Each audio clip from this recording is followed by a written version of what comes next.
প্রথম গল্প অভ্যাসের গুরুত্ব। প্রাচীনকালে শিক্ষার্থীগণ গুরুকুল থেকে পড়াশোনা করত।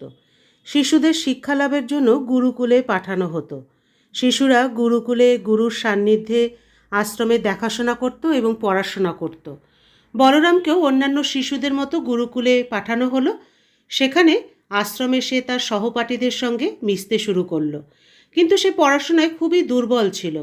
গুরুর কোনো কথা বলরাম তেমন বুঝতে পারত না। এর ফলে সে সকলের হাসির পাত্র হয়ে যায়। তার সব সহপাঠী পরবর্তী শ্রেণীতে চলে গেল, কিন্তু সে এগোতে পারল না।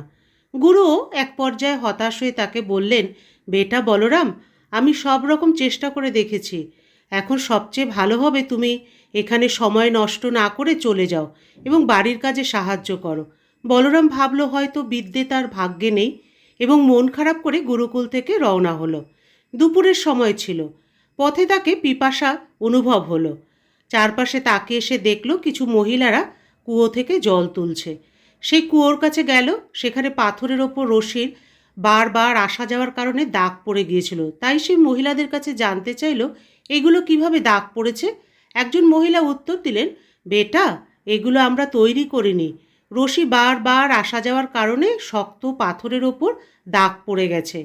বলরাম চিন্তায় পড়ে গেল। সে ভাবল, যখন একটি নরম রশি বারবার আসা যাওয়ার কারণে শক্ত পাথরের ওপর গভীর দাগ ফেলতে পারে, তাহলে ধারাবাহিক অভ্যাসের মাধ্যমে আমি কেন বিদ্যা অর্জন করতে পারবো না।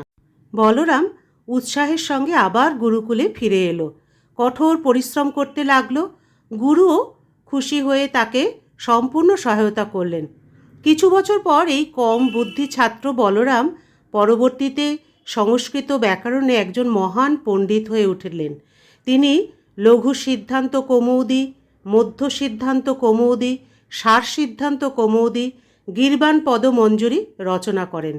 এই গল্প থেকে শিক্ষা নিই, বন্ধুরা, অভ্যাসের শক্তি নিয়ে তো কিছুই বলার নেই। এটি আমাদের প্রতিটি স্বপ্নকে বাস্তবায়িত করবে।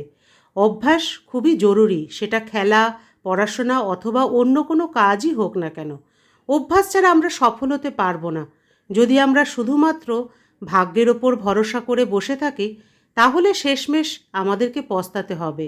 তাই অভ্যাসের সঙ্গে ধৈর্য, পরিশ্রম এবং আগ্রহ রেখে নিজের লক্ষ্য অর্জনের জন্য পরিশ্রম করা উচিত। দ্বিতীয় গল্প, সাফল্যর রহস্য। একদিন একজন ব্যক্তি মহান দার্শনিক সক্রেটিসকে প্রশ্ন করেছিলেন, সাফল্যর রহস্য কী?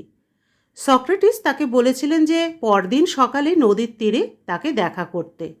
সেখানে তার প্রশ্নের উত্তর মিলে যাবে। পরের দিন সকালবেলা সেই ব্যক্তিটি নদীর তীরে এলেন। তখন সক্রেটিস তাকে নদীতে নেমে গহীনতা মাপতে বললেন। ব্যক্তি নদীতে নেমে কিছুটা এগিয়ে গেলেন। হঠাৎ সক্রেটিস পেছন থেকে এসে তার মুখ জলেতে ডুবিয়ে দিলেন। ব্যক্তিটি বাইরে বের হতে চেষ্টা করলেন, কিন্তু সক্রেটিস একটু বেশি শক্তিশালী ছিলেন। সক্রেটিস তাকে বেশ কিছু সময় জলেতে ডুবিয়ে রাখলেন। কিছু সময় পর সক্রেটিস তাকে ছেড়ে দিলেন এবং ব্যক্তিটি দ্রুত জল থেকে মুখ তুলে নিয়ে গভীরভাবে শ্বাস নিলেন। সক্রেটিস তখন তাকে প্রশ্ন করলেন, তুমি যখন জলেতে ডুবেছিলে তখন তুমি কি চেয়েছিলে? ব্যক্তিটি বললেন, আমি দ্রুত বাইরে বের হয়ে শ্বাস নিতে চেয়েছিলাম। সক্রেটিস বললেন, এটাই তোমার প্রশ্নের উত্তর। যখন তুমি সফলতা চাও, ঠিক তেমনি তোমাকে সফলতা পাওয়ার জন্য তীব্র ইচ্ছা থাকতে হবে, যেমনটি তুমি শ্বাস নেবার জন্য চেয়েছিলে। গল্পটি ভালো লাগলে অবশ্যই লাইক এবং সাবস্ক্রাইব করে পাশে থাকবেন বন্ধুরা।